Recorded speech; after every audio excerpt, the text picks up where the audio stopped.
The next session now is organized and moderated by Howard Blumenthal. He writes and speaks about the human side of globalization, media and technology, and social progress. His television work includes projects from history, MTV, Nickelodeon, HBO, and Disney. He was engaged in many productions generations across the world know nowadays, but they don't know that Howard was behind it. So I'm very happy to have Howard here with us. One of his major series about world culture was Where in the World is Carmen Sandiego, which he created and produced, won a Pit Boy and multiple Emmy Awards. Howard is the founder of Kids on Arts and the primary signatory of the Vienna Declaration. Welcome, Howard. Happy that you're here and to introduce your partners. Thank you. Benno, you and I have known each other now for a while, and this is not our first adventure on this, which is terrific. So thank you for keeping this moving and for growing it the way you've grown it. And look at all these people, we're thrilled. So I'm here today to introduce two different projects, two people per project. Both of them are deeply rooted in learning, sustainability, music, kids, and just making the world a better place with four very, very talented people, two of whom I've had the opportunity to work with quite a bit. And we've had our own adventure, which we'll talk about that. And that was called On the Other Side of the Fence. The other are people who I've recently met, who I think are terrific, and they come from the world of Broadway. So what we're going to talk about for about 20 minutes is the first project, Under the Moon, and some of the other projects related, and this is Andrea and Henry. And then we're going to meet Andrea and Anika on another project that's just beginning to grow. And then all four of us will talk about this, about the work we're doing and why and all of that. So with that, let me hand it over initially to Henry Nevison, who is a documentary filmmaker, and Andrea Green, who remarkably has written over 30 musicals to make the world a better place that are performed by kids all over the world. So Andrea, Henry, all yours. And now you're muted and we can't hear you. Microphone on. There we are. Oh, can you hear me now? Yes, we can. Henry, okay, great. I just got a message from Henry that he needs the link. Can you send that to him, please? I will. Okay. So hi, everyone. My name is Andrea Green. I'm very honored to be here. And I think because I'm a music therapist and a composer and a playwright and an educator with children, I have to start with a song that I just heard this past weekend at a children's music conference in Boston.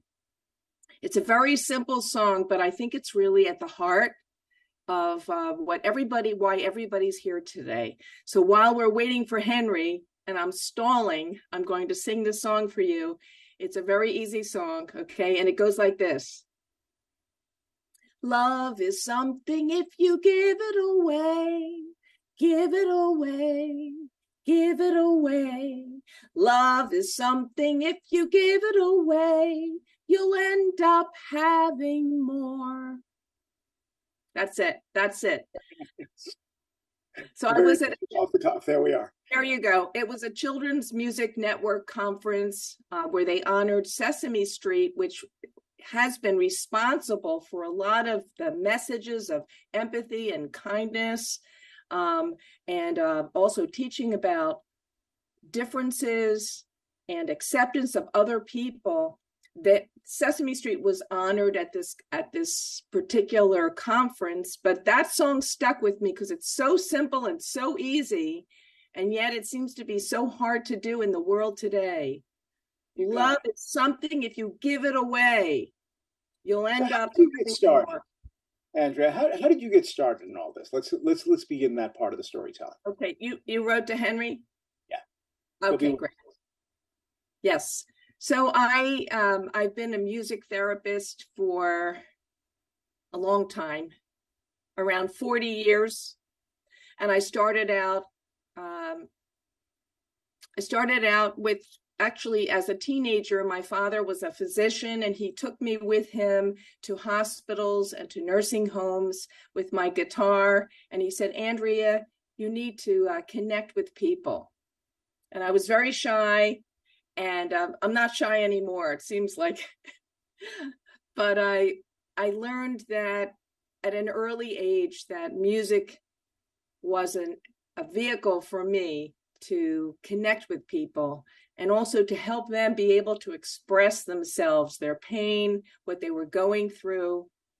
And I started to write songs with people in variety of hospitals, psychiatric, rehabilitation hospitals, people who had brain trauma, people who had strokes, who wanted to be able to express what they were going through. And then a very fast forward, I had the opportunity to work with children, and I learned from children how honest they are, and how open they are, and how vulnerable they are, and how special children are. They're the future of our world. I started to write music for children.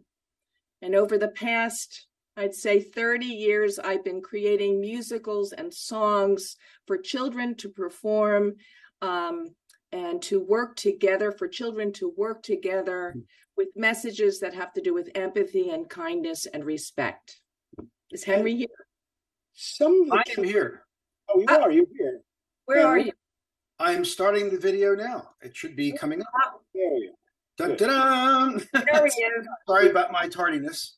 That's okay. With that, why don't we take a look at Under the Moon, because it'll give everybody a really good sense of the context of what you guys are doing, and then we'll talk about projects and visions and biography. Awesome idea. Let me just, I know I have to do a thing where share the screen. Stand by. Oh, here we are. Okay, stand by. All right, share screen, stand by. While Henry is doing this, just for you to know that my most recent project was to partner children from Uganda and children in the U.S. Virgin Islands as an opportunity for cultural exchange and for building of relationships. So during the pandemic, I wasn't out doing anything, directly with children. I was right here in my apartment, and I heard from a man from Uganda who was working with children in an orphanage, he's also a music teacher. And I normally would have been working with children down in the Virgin Islands. So I had an idea to create a song that would be the vehicle to bring together the children from Uganda, Kampala, Uganda, and children from St. John in the U.S. Virgin Islands. And so this is the first time that I'd ever done something like this. And I enlisted the help of Henry to help me create a visual of this. And both groups of children learned the same song. The song that I wrote was called Under the Moon. Under the moon, we can be together, even though we live in different places and we have different faces. And both groups of children met each other virtually. The children in Uganda had one single cell phone, a techno cell phone that they were working from, and the children in Virgin Islands had a little bit more. Here we go. There we go.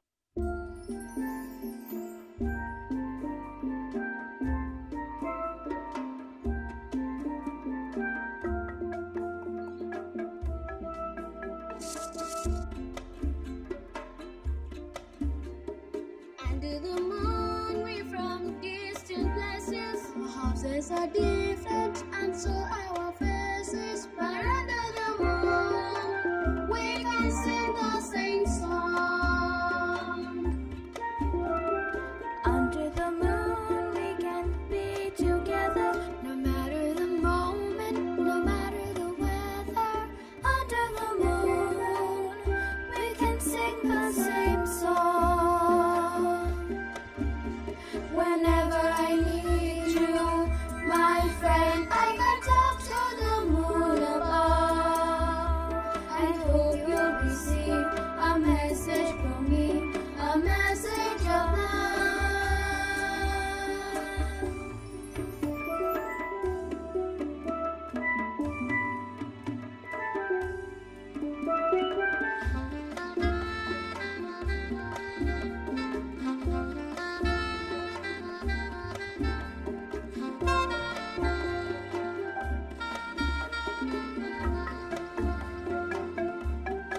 Under the moon we can share our sorrow, tell all our dreams for a better tomorrow. Under the moon we can share all our dreams. I can look at the stars at night, where my troubles are too hard to bear. I open my heart and call out your name. I know you will always be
Every time I see that, I'm knocked out by it. It's just such a great, great piece of work. And it's not the only piece of work like this that you've done, right? So for two questions. One, did you have any obstacles to overcome when you made this? When you made this, this is quite a story. Money. We'll talk about obstacles. Money. Well, you know what we had, I guess in a former lifetime, I would have been the guy around the fire telling stories. I've been a storyteller all my life. And when I see an amazing story, it kind of really hits my heart. And when I met Andrea and what she was doing, There was no equipment. I didn't have my own equipment at the time. I always rented or borrowed, bake and steal. But there was no money. And the train was leaving the station. I went to a very special concert where for 30 years, Andrea was working for the HMS school with the children for cerebral palsy, and they were doing a project called On the Other Side of the Fence. And it was the first day that they were meeting the other school. And I said to myself, I better bring my camera or borrow some camera. So Howard and I had a prior relationship. I said, Howard, can I borrow some equipment from the TV station? And, we had worked together before. I said, go right ahead. So Howard kind of made it possible for me to get anything on film or video, rather. But from that one day, I realized I was immersed in something that was so much bigger than myself. And that was, how do we find and create tolerance amongst ourselves? And how do we do that through music, musical theater? And Andrea's music and everything, I got sucked up to it. So we produced a 1-hour documentary called On the Other Side of the Fence.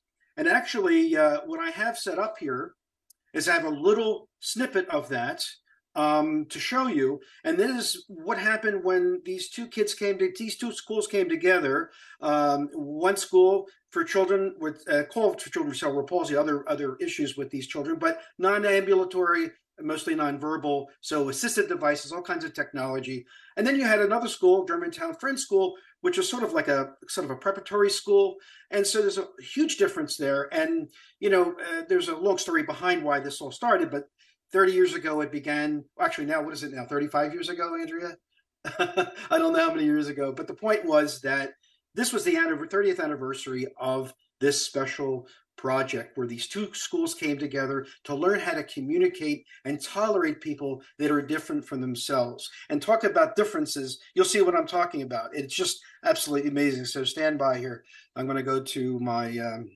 Before you move on, I just want to sure. say, because I don't know, who's out there, but for me, the bottom line, the reason that I'm here today is to encourage people to use the arts, use music, use dance, use theater as vehicles to address important issues, especially with what's going on today. For me, this is what I like: challenges. I like to create songs and music as a way, and theater as a way to address challenges and help either children that are working through these things together, but also audiences and the adults that are dealing with a very complicated world that we're in. So as Henry was saying, when I first met him, I was working with children at a school for children with cerebral palsy that I had partnered together with children that did not have physical disabilities, and they partnered together to do a musical that I wrote for this purpose. Okay, and I actually have set up the place that I would like to share with people, just a short segment here. Okay. And I'm excited for the audience to be part of this.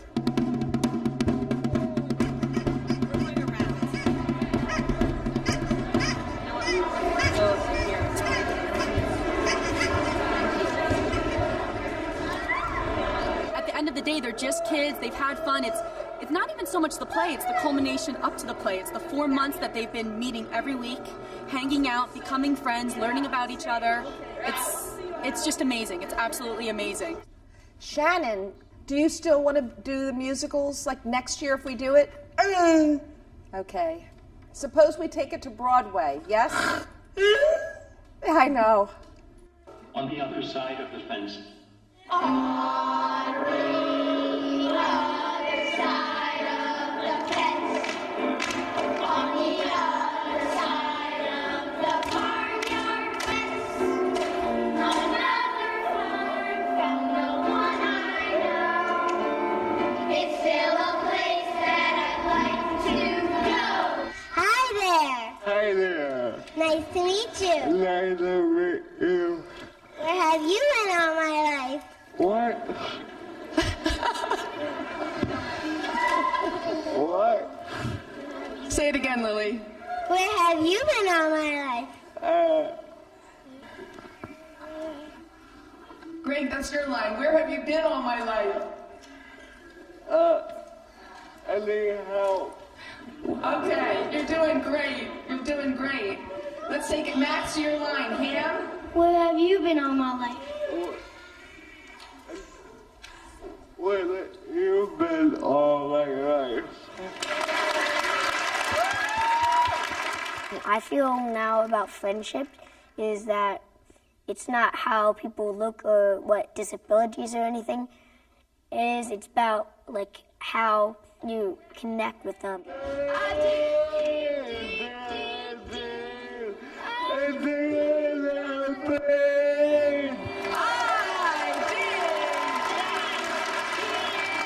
It didn't really hit me until I was sort of sitting out in the audience today and seeing the play, just how powerful and how special it really is. My name is Randall Evans. I was in the original show, so I guess that was 82, 83. I was in Miss Mybory's third grade class, and yeah, I was a bear. And just to see such an environment of love and caring and sharing and friendship and really trying to tear down some of the walls that you run into in life. It's really nice to see, and especially with kids that age, and even with myself having the impact that it did later on in life with how I saw people and how I treated people. It really, you never have any idea how much of a difference it makes until you look at it sort of in retrospect and see the impact that it had on you.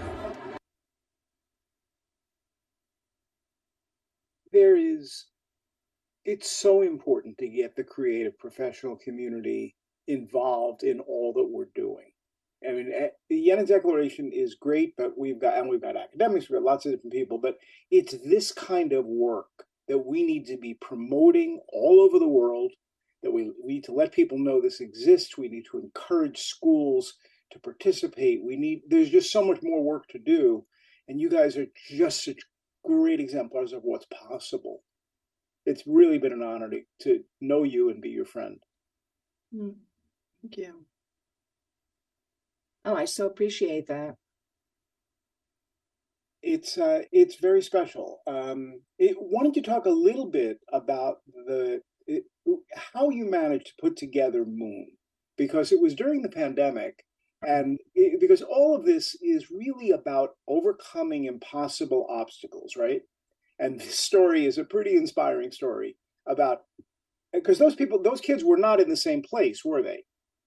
And no. You were not physically with them, were you?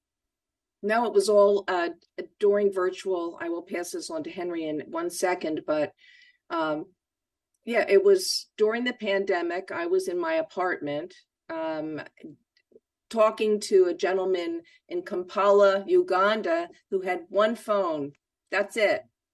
And he had about 100 children that he was interacting with, okay? And I was trying to find a way for them to connect with children in the U.S. Virgin Islands.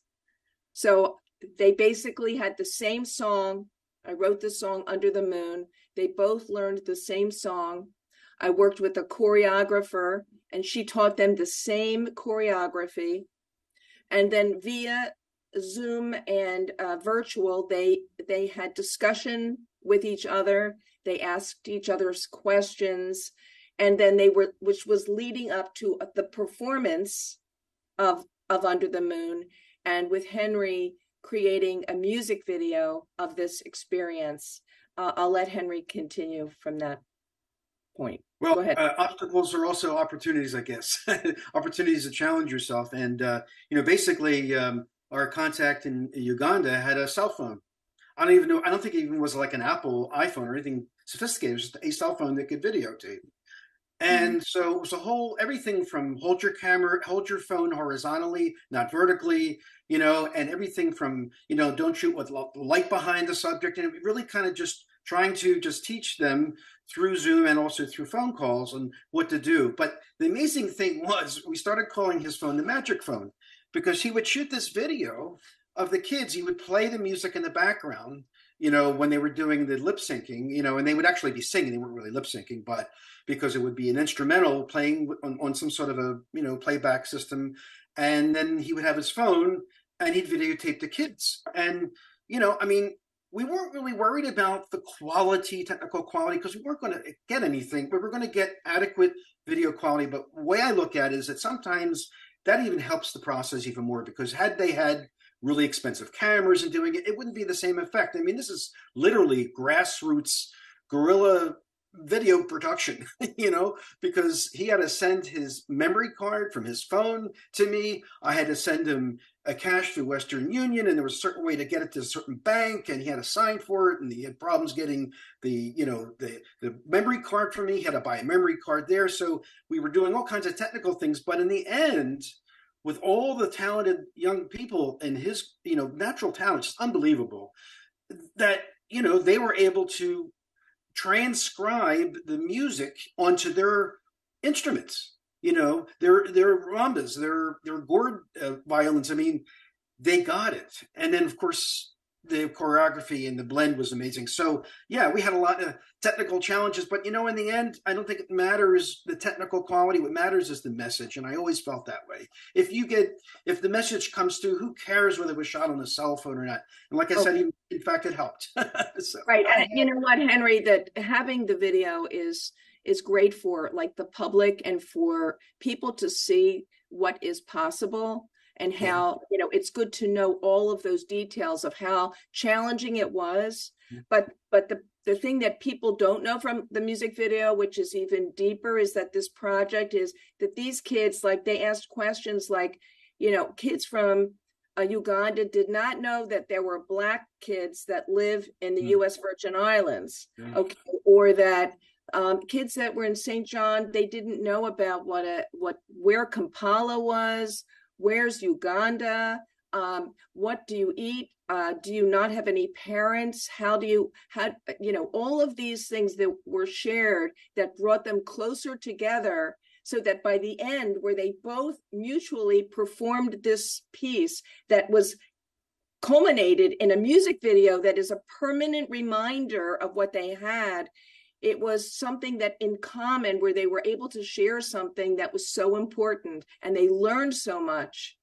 And just, I'll jump a little bit also into that this was kind of like me not knowing it, but this was kind of like the pilot or the premiere of this Under the Moon project, like what I would hope, what I want to happen. And I'm hoping there are people out there listening that would want to do. I want another two groups to come together that would use Under the Moon, different arrangement, different instruments, reflective of the culture and the area where you're from, that could bring two groups together. Like, this is something that I'm hoping will come from Under the Moon. All of this is just so inspiring and wonderful and fun too. I mean, this isn't just like, we're going to do good work, and like, the kids are giggling and it's just such a wonderful time. So I want to, if you guys can stay with the conversation, I want to go to sort of part two and introduce Anika Larsen, who is a playwright and actress, and she'll tell you a bit about herself. And also Andrea Vega. I'm going to, Andrea. Vega, and she's at the State University of New Paltz, State University of New York and New Paltz, and she's a professor of design and history and sustainability. So we all share a lot. They're doing children's theater, but in a very different way. Andrea Green, you've written 30 musicals, and you just want them to be produced everywhere and direct them if the opportunity presents itself. But I guess the place to begin, Anika, is you're not doing this with kids. Whatever you're doing it with adults, because there's a children's theater tradition in that as well. So can you tell us a bit about yourself and your partner and what you guys are up to? And we'll all listen, and then we'll all have an opportunity to ask some questions, and the four of you talk to each other in about 15, 20 minutes. Sure. I am actually not usually a writer, not a playwright. I'm an actor and a singer. I've been performing on Broadway and off Broadway and everywhere for almost 30 years. And but had the moment I think a lot of us have had, where I read a scary article about the climate crisis, yet another one, and for the first time just couldn't let it fade into the background. I think it's because I have kids now, and so happily for me, in my back pocket, I have a one of my dearest friends is Andrea Varga, who is a professor of sustainability. So who else do you call when you're like, how do I solve this problem? And I called Andrea, and she said a couple of things that were really helpful to me. She said, well, all anyone can do is what they can do locally, and your local is Broadway, and Broadway gets attention. So I thought, aha. And I immediately joined the Broadway Green Alliance, where we work to make the industry itself more sustainable. And then sort of out of that, she also introduced me to the global goals, which I had never heard of. And I found it as handy a framework for wrapping your brain around the world's problems as she does. She uses it to structure all of her classes. So from there, that's sort of how I'm also on the board of New York City Children's Theater, because the extraordinary outreach they do in schools in New York City. And so out of that sort of partnership, we are writing a play for New York City Children's Theater. We are early days, so we don't have pictures. We don't have any video footage. Unfortunately, a year from now we will, because we're doing it a year from now in New York City. It will be performed by young adult actors who are playing kids, because that's generally what, in professional children's theater, it's generally not children themselves, but playing the roles, but it will be children in the audiences. And as we are very mindful, also their parents and their teachers and other adults who we are also trying to reach with our message as well. I don't want to keep talking too much. Andrea, do you want to just introduce yourself and who you are and what you do before we keep talking about the project itself? Sure, thanks. I'm delighted to join, and I was so moved by the music and the previous project, and it's so the spirit of what we're trying to do, and what New York City Children's Theater does in terms of their outreach through the arts into our communities. And it's something I'm really passionate about as an educator, and I come by this to this by way of being a theater designer myself, and being a professor at a state college and teaching our young adults and kind of helping them bridge their childhood and the education they have and their own lived experience with what they want to do as adults, and developing a sense of purpose and meaning in their life, in their careers and their pursuits. And I have found in my teaching the power of storytelling and the arts to help young students across disciplines really connect with their souls and what they really want to be doing with their lives. And so this project has just been an incredible opportunity for me to combine the worlds that I love, working with one of my best friends and favorite people on the face of the planet, to create something to have an impact in New York City public schools and hopefully beyond. We're partnering with the world's largest Larsen to really combine the materials and messages that they have provided around the world free of charge, and get that into our school systems. And also what New York City Children's Theater does that I'm passionate about is they partner with shelters, they partner with libraries, community centers, they do after school programming. So it's in addition to the theater. So they have this really robust set of programs that reaches out into our communities across socioeconomic, racial lines, throughout all different kinds of communities in New York City, to reach our littlest learners. And it's just such an amazing organization to partner with. And so to be asked by them to create something that infuses sustainability education through theater, arts, music, and puppetry is just an honor. And like Anika said, we'll be doing it next year, right now, a year from now, at Theater Row in New York City, and excuse me, launching the educational pieces of it to get sustainability education out into our communities. So let's talk about what it is. Let's talk about the Pocket Park. Sure.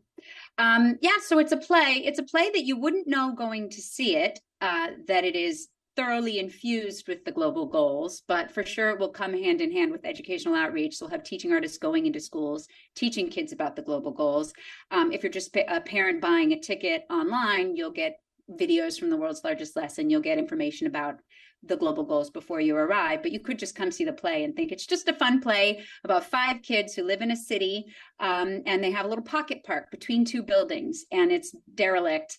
And they each of them have very, very strong feelings about what they think the park should be. Each one of them represents a different global goal. And thanks to a talking parakeet, this is real, Disco the parakeet, I tell you guys, YouTube it afterwards, you'll have fun. But a parakeet arrives in need of help, and the parakeet spouts our favorite inspirational quotes from environmentalists. It must have escaped from a family of environmentalists. And this parakeet is sort of the catalyst to help these kids realize that actually goal 17, partnerships for the goals, that the only way that they're all going to get a park that works the best for all of them is if each of them gets a little bit of what they want, and it becomes a sort of park of their dreams through compromise. And yeah, and then so what's really exciting about this for us is that not only is the content meant to hold the global goals in it, but that we are going to endeavor to holistically be a production that in every way we can think of is working to achieve every one of the global goals. So we'll of course be as much as trying to keep our carbon footprint as small as it can be. You know, all of the materials used in the sets and the costumes are going to be sustainably sourced, and you know, we're thinking about end of life for them, and you know, decent work and economic growth. Everybody's going to be treated well, everybody's going to be paid fairly. It's just in sort of in every way we're going to be looking at all of the goals and how we can try to achieve them, which is not something that's happening in theater. It's everybody sort of has in their mind the idea that if you're going to do these things, it becomes more expensive. It's not always a more expensive choice. Often it is actually cheaper to try and do, you know, repurposing, reusing things. But we want to be a model for what's possible, because we really, it's about just sort of trying to be the pioneers who are doing this and hopefully getting attention for doing this. And then the other thing I'm excited about is that there will be a talk back after every performance, and we will talk with kids after about what's your favorite global goal? What's the thing that you really care about? What's something you can do to go out into the world and help achieve that goal? You guys are all now Pocket Park kids. Go out in the world and do these things and take pictures and videos, then send them back to us. We'll have a website where we aggregate all of this stuff. And then hopefully it's not just the New York City production, it's productions all over the country and all over the world where kids are, where the Pocket Park kids are out there trying to do what they can do to help save the world. Now, Andrea? You were kind enough to invite me to a table reading, your first table reading of the show, right? And it was really fun. And the part that I really connected with was there were 6 very different characters with very different mindsets, everybody in the same physical place. Can you give us a sense of the characters and the story and what actually happens if I'm sitting? And I understand this is the very beginning. You have a lot of work to do on script and character and all that. But where are you now if I were to sit down and watch the next table reading? Andrea, you want to field that? Yeah.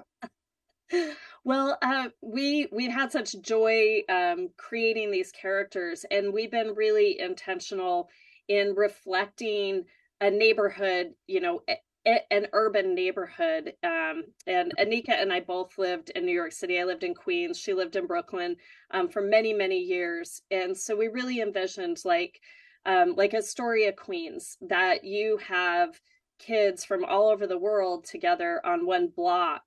And what are their different lived experiences even within that community? And so developing these characters, they each bring their own internal personality, but their lived experience of one of the kids who is all about food and wants the Pocket Park to be turned into a community garden. His abuelo has type 2 diabetes. And so he's really informed by wanting healthy food choices. And so that's his passion and what he talks about. And then another child, Rio, loves water and is a Pisces and just wants this to be a splash pad. And so kids can come and get relief and be in the water and play and, you know, have the joy of water, because water is life.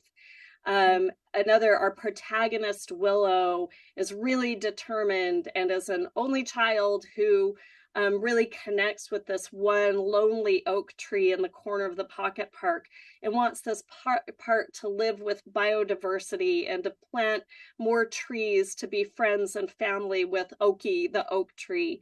And is just really determined and really can only see their vision of the park. And they conflict with Ash, who's the big kid and seems really cool and with it and is into sports, and he wants it to be a basketball court and to sponsor basketball tournaments, and his parents have influence in the neighborhood, and so he's convinced they're going to make it into a basketball court for good health and well-being, and everybody's going to be healthier because they're all going to play basketball. And then we have Frankie, who is neurodivergent and wants a quiet, calm place with Wi-Fi to just go and be away from the chaos of their big, huge family in a small apartment, and just wants the noise to go away.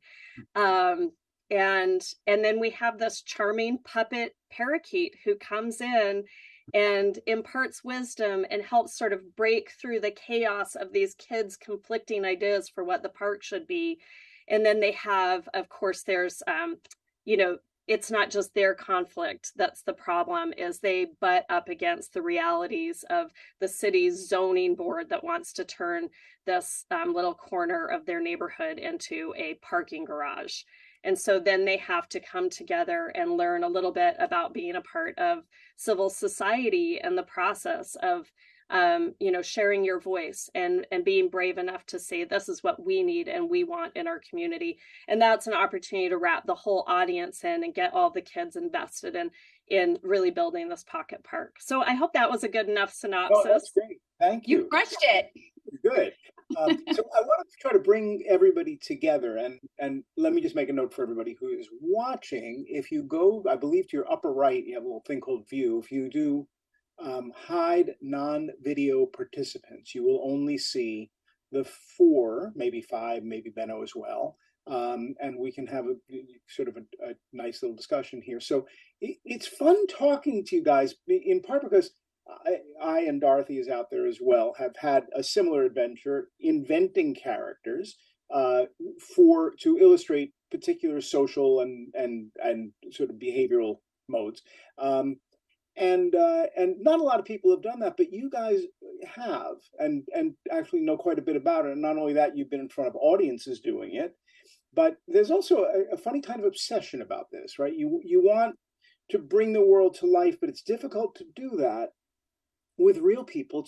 So we take a step into abstraction, right? We generalize, we use music, we use comedy, we use character, we do all of that. And this is something that is shared. Right? This is not something that you guys invented. A lot of people do this. Some people do it very, very well.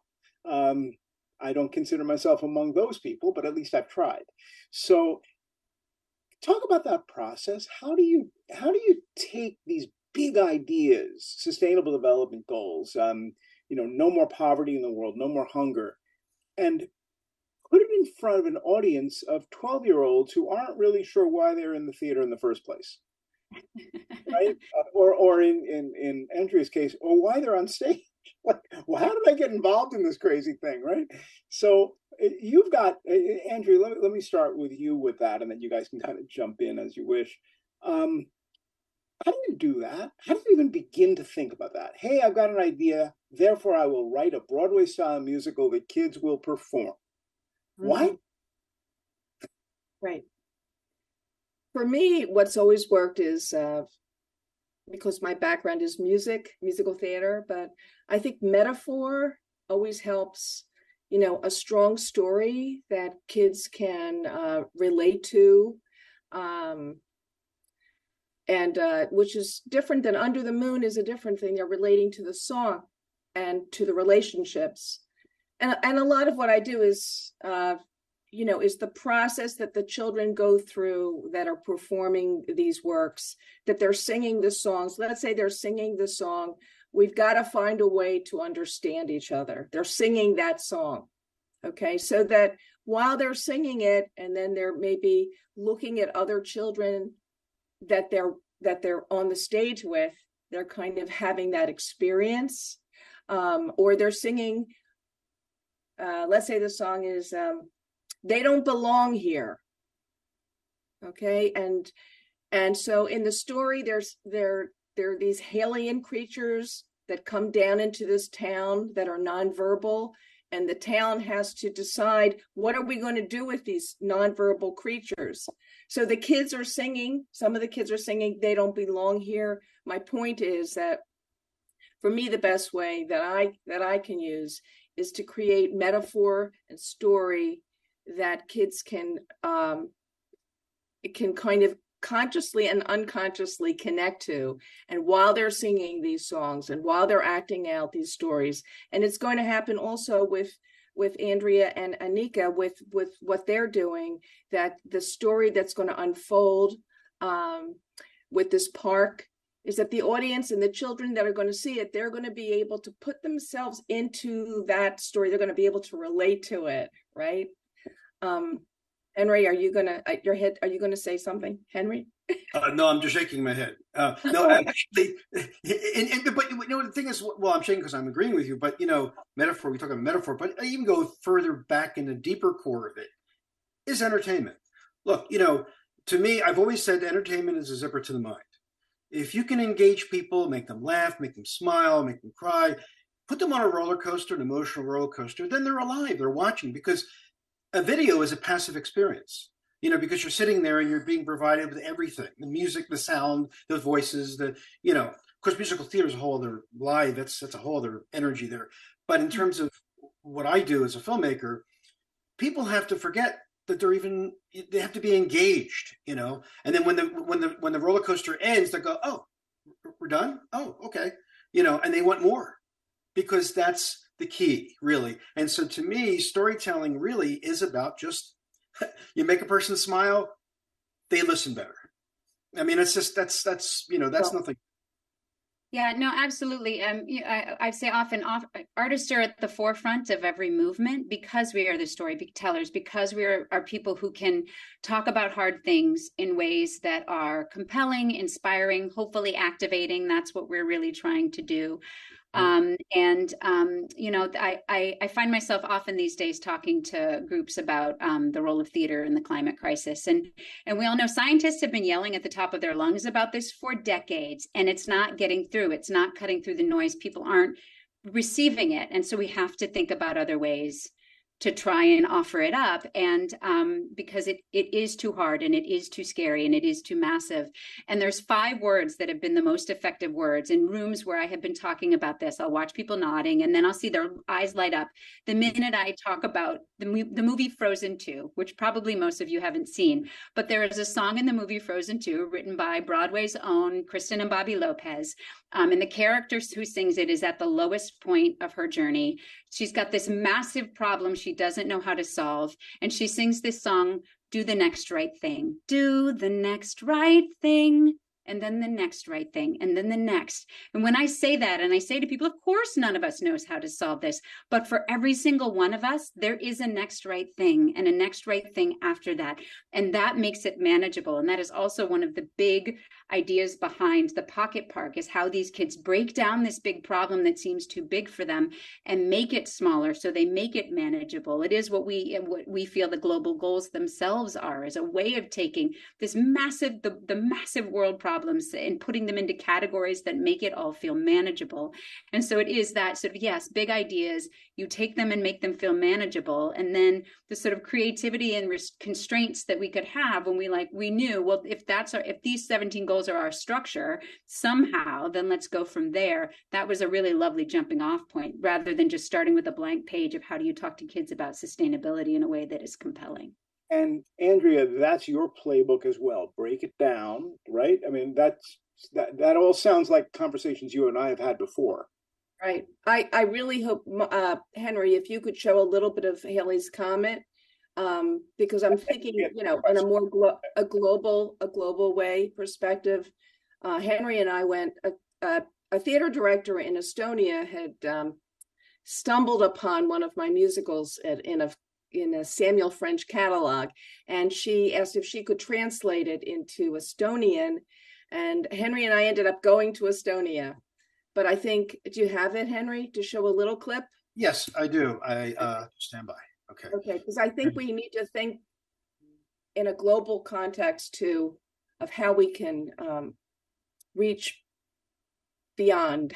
While he's queuing up, I'll just I just put in the chat the pocketpark24@gmail.com. Just if anyone's interested in joining our newsletter, you can then be kept informed about this production for the future. That's in the chat. Okay, I'm going to scroll past this point, but I want to show you the opening so that you get an idea of what we're looking at here. Okay, hold on a second here. All right.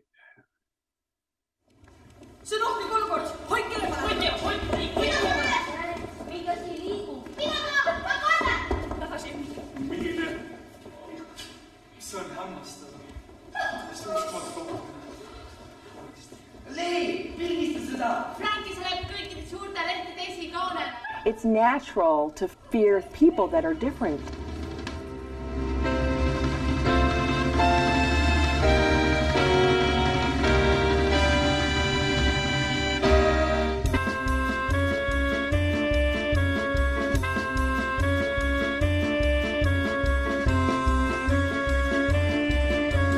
What a strange sight in the darkest night.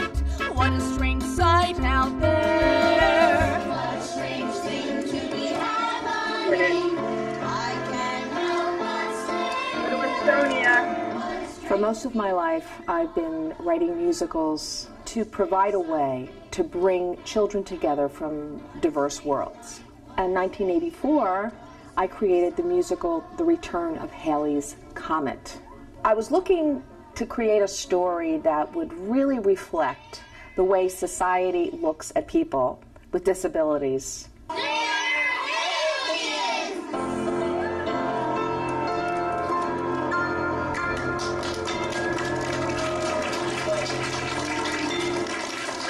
And then one day I get a letter from my publisher and with a list of groups that are performing my shows. I look down the list and I see Tallinn, Estonia. I could not imagine The Return of Halley's Comet translated into Estonian. I mean, Estonian, what's Estonian and where's Estonia? And I just decided I just had to go and see it.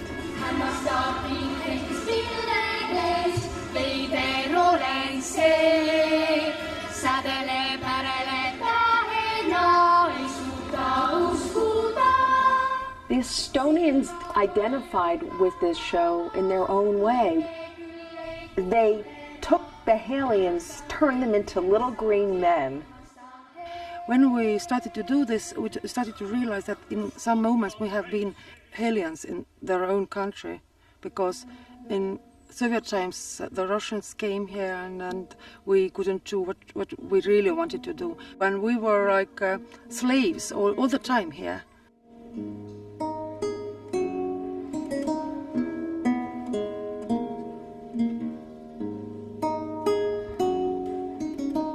I'm going to go ahead. I think it reflects very strongly how people feel about themselves. Because if you respect yourself and you love yourself, then you can be loved by others. We've got to find a way to understand each other. We've got to find a way. When I went to Estonia, I didn't know what to expect. I was a Hellion, and I was scared, I was worried, I wanted to be accepted. We've got to find a way. It was this musical that brought me to a very close friendship with this group.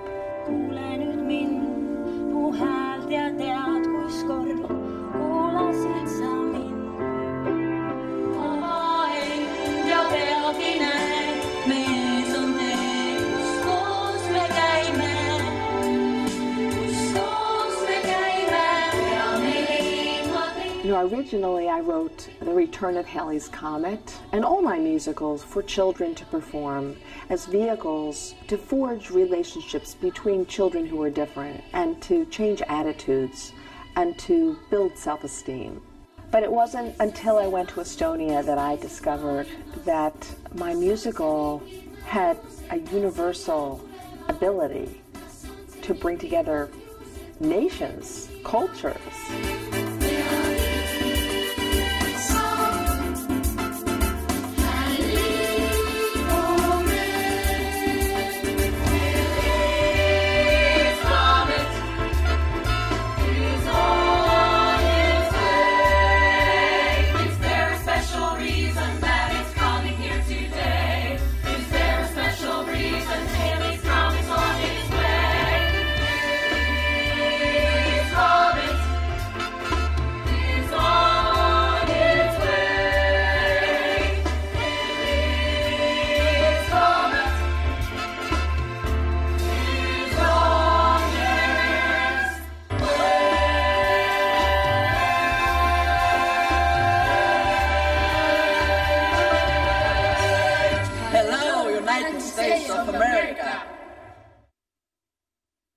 Okay, tough to follow that.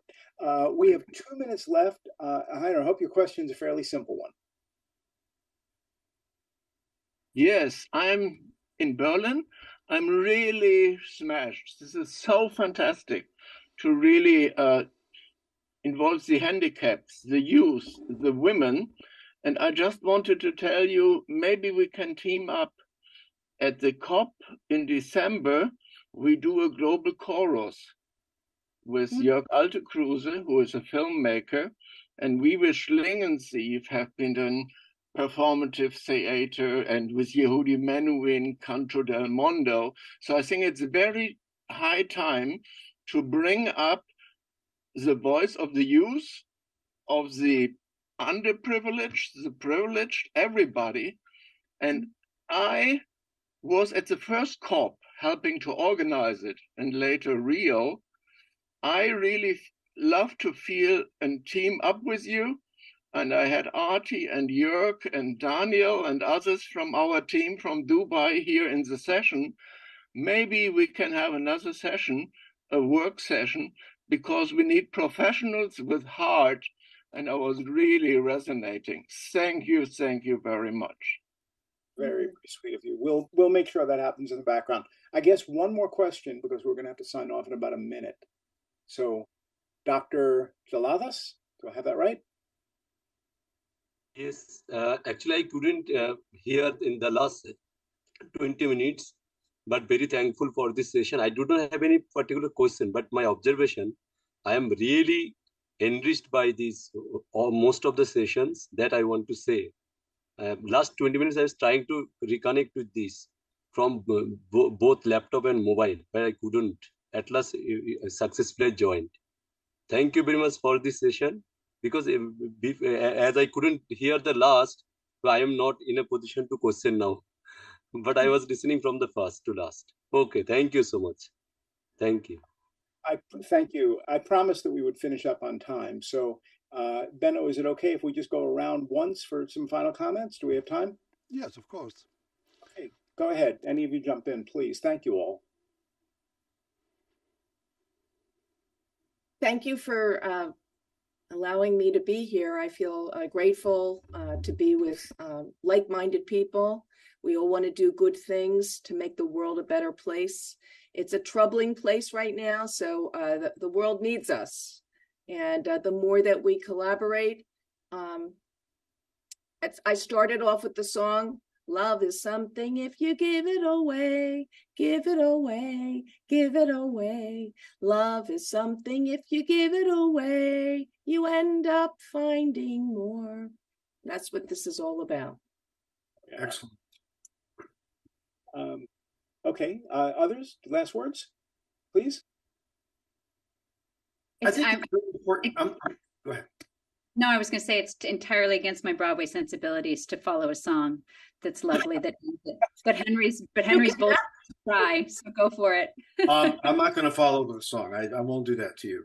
But I will say that the most important thing all of us can do, and to me, I'm not the musical producer. I'm not a writer. You know, I just tell stories. But for the stories I've been telling and the stories I've been hearing too, the Pocket Park, it's awesome. To me, the most important thing is to make these really easy turnkey solutions. If you know, like in some cases, you know, you can have professional theater and professional actors do this, but if you're interested, like Andrea and Andrea's done, where you actually take it to a school, and because the process is just as important, in fact, more important than the end product, because in the process they're learning this, they're having a bonding moment, a bonding experience. They're sharing the words of the songs, they're singing it over and over again, they're feeding it into their heads, and then when they perform it in public, the community and their parents get something from it. So there's kind of like, to me, there's residual effects in everything that you folks are doing and that Andrea and I are doing. If we can create those residual effects where it multiplies itself somehow along the line, I think that's really important to make it, again, something that's very easily duplicatable, is very, very important. I'll jump off that really quickly and just say that as an educator, and I'm going to go back to class in just a minute, but of course we're tasked with helping people know how to solve the problems. But what we do through music and storytelling and connection is we inspire and we remind each other why this is important, the beauty of what we have, the relationships, the love, the things that we can build on to make a thriving and healthy future for everyone, our old folks and our tiny folks and everybody in between. And so I just want to say to everybody, thank you all for your creativity, and thank you so much for inviting us to be part of this wonderful event today. You're here. Thank you. Absolutely. Thank you again. Thank you. Now the last word. It's a wrap.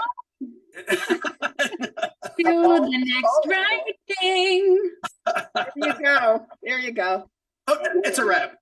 Really wonderfully talented people and amazing background and so relevant to everything that we've been talking about today. So thank you all so much for being a part of this. And thank you, Howard. And there's a lot of follow-ups I think they're going to be happening afterwards. So Benno, I'm relying upon you to actually have captured all of these email addresses and make sure everybody connects with everybody. Is that a fair burden for you? I try to save all the connections in the chat. I'm not sure if that's technically possible. I invited everybody to send me their comments on my email address in the chat, but I don't know if everybody has seen that. I asked the technical staff to save all the chat parts and all the messages. They are not quite sure if they are able to, but we do what we can. Well, I put my email up a few times in the chat. If anybody wants to connect with anybody, just either contact me or Benno, and we will make sure it happens. So, I'm all into the uniting the global choir. I'm in. Uniting youth and a global choir. I'm in. Okay. I mean, the next step, Andrea, we already talked about that. Under the Moon will be the anthem of the Vienna Declaration, and we put it on the website, and everybody is singing it around the planet. Okay? Okay.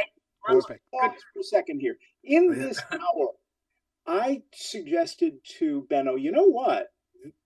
Under the Moon should be the at least featured on the website. Benno comes back and says, no, it should be the anthem of the Vienna Declaration. So, and then Andrea, I think you just said yes. Is that a true? Yeah, she said yes. We saw that. You'll have to talk to her agent. My agent, yeah. Yeah, you will get rich if you put it on. Yes, but that global choir, because I just got back from kids singing in a choirs. We have to have kids singing, lots of singing. Yeah. Andrea, Green, Henry, Anika, and Andrea Varga, thank you so much that you have followed Howard's invitation. And I think Howard's succession is wonderful. We had so much fun with preparing that session, so I'm up to have another session with you and to think about a little bit a bigger thing, and including the Vienna Declaration and also the other suggestions with the COP and so on. I think it's a wonderful step. It's exactly the way I'm thinking, that the arts can change the world, but you don't have to talk about the SDGs. You are bigger than the SDGs, so you shouldn't be catched by these 17 numbers or whatever it is. Follow a Vienna Declaration, that's more fun, I think. And I think the point is not to save the planet, to save it. The point is to take our responsibilities for the other inhabitants of this planet and to have fun, exactly as Andrea put it. that's the way. And I think the Vienna Declaration is a good tool to advance that. And of course, I'm looking forward to have more and more signatories, because the more signatories we have, the bigger our impact can be without any money, to change people's way of thinking and to have an impact also on the political agenda. I was discussing a week ago with this group of the UNEP people and the International Science Council. They are now really on the way, at least in my understanding, to pick up the ideas of the Vienna Declaration and to have a more closer contact with the people, and not just giving orders how people should live and make regulations and laws. People have to like what they are doing, otherwise it will not be sustainable. That's very simple, and I think that's the key point of everything.